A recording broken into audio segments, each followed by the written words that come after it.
PSG Fan TV, bonsoir à tous, bonsoir à toi Raph. Bonsoir à toute l'équipe de PSG Fan TV, c'est très tôt aujourd'hui, hein, les matchs à 13 h, on n'est plus habitué, donc voilà, on fait des petits efforts. Mais bon, le Paris Saint-Germain s'est imposé à l'extérieur, 0-3. Ouais. Donc c'est un match finalement, on aurait pu croire qu'on allait être en difficulté. Finalement, à l'image d'un retour de Kylian Mbappé, tout s'est bien passé. Ouais, franchement, pour moi, ce soir, la saison elle est lancée en fait. On a eu un match très compliqué en milieu de semaine avec une victoire 1-0 dans les arrêts de jeu avec un but de Draxler. Et pour moi, ce soir, on fait un match très intéressant. On n'a pas tremblé, on a fait un match vraiment solide. On a vu un PSG conquérant. Dès le début, ça se sentait. Et le score final, pour moi, reflète bien l'état d'esprit du club sur ce match. Et surtout, des grosses performances de Mbappé et Di Maria, quoi, ce soir. Je vais te parler de ce milieu de terrain qui finalement est remanié, hein, quand on voit qu'un Marquinhos a dû descendre d'un cran. Donc Gay, Verratti, Gay qui sort sur blessure malheureusement. Et Julian plutôt, Draxler.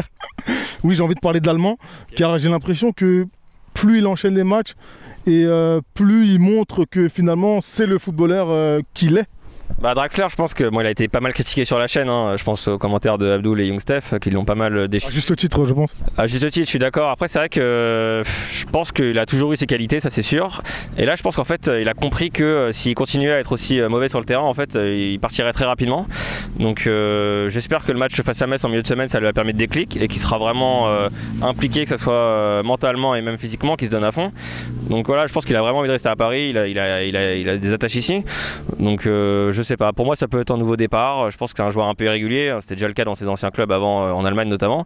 Donc je pense que Draxler, quand il est vraiment motivé, impliqué, etc., c'est un joueur qui, pour moi, est un joueur de classe internationale, quoi. Il a été champion du monde avec l'Allemagne en 2014, c'est pas du hasard. Et de toute façon, je pense que la différence à ce niveau-là, elle fait dans l'état d'esprit, quoi. Donc moi, je suis assez confiant sur lui. Après, voilà, faut pas s'enflammer parce que, comme je l'ai dit, il est très irrégulier. Donc à confirmer encore sur les prochains matchs. Mais en tout cas, il profite de l'absence de certains joueurs, donc c'est positif. En parlant d'état d'esprit, je vais parler de Mauro Icardi, qui semble être dans la difficulté en ce moment. Qu'en penses-tu? Ça fait quelques matchs en fait qu'il est assez transparent. Je crois qu'à la mi-temps il avait touché moins de 10 ballons, donc on connaît les qualités d'Icardi, on sait qu'il n'a pas besoin de beaucoup de ballons pour marquer, mais malheureusement en ce moment il a ni les ballons ni les buts, quoi. Donc on commence à comprendre pourquoi il n'a pas joué en fait la demi-finale et la finale de la Champions League, parce que j'ai l'impression qu'il est un petit peu absent en ce moment, je sais pas, mais j'ai pas d'explication en fait à cette absence là. Donc c'est pas inquiétant pour la suite, sachant que c'est notre numéro 9 attitré. Oui, c'est sûr, c'est inquiétant parce qu'avant on avait Cavani pour le remplacer, mais là aujourd'hui, si Icardi n'est pas en forme, on n'a plus grand monde devant. Donc je pense que Leonardo doit surtout s'activer sur ce point-là. Il nous faut clairement un attaquant de classe internationale, un deuxième, parce que Icardi pour moi c'est trop irrégulier depuis qu'il est arrivé, quoi. Il avait vraiment très bien commencé, mais là depuis ça fait quand même quelques temps pour moi qu'il est plus très performant. Donc voilà, après ça peut vite changer dans le football.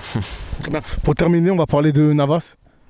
Qui fait beaucoup de bien et qui encore aujourd'hui fait une belle performance. Qu'as-tu pensé de l'international? Pour moi, Navas c'est un leader en fait, ne serait-ce que sa présence, ça rassure toute l'équipe. Et si on prend les matchs un par un, le match de Lens avec Navas dans les buts, clairement on le perd pas parce qu'il y a eu la boulette de Boulka. Le match face à Marseille, Rico il est un petit peu fébrile sur le but aussi. Donc voilà, je pense que les gardiens en fait sur ces deux buts, sur ces deux défaites, on leur part de responsabilité. Et je pense qu'avec Navas dans les buts, on n'aurait pas forcément perdu ces deux matchs. Donc bon, après c'est toujours facile d'imaginer ça comme ça, mais Navas dans les buts, pour moi on fait énormément de clean sheet. Pour moi c'est un gardien décisif, quoi. Donc c'est un joueur qui est aussi important pour moi que certaines stars au PSG, quoi. Merci à toi. Merci à vous et puis à la semaine prochaine. Merci.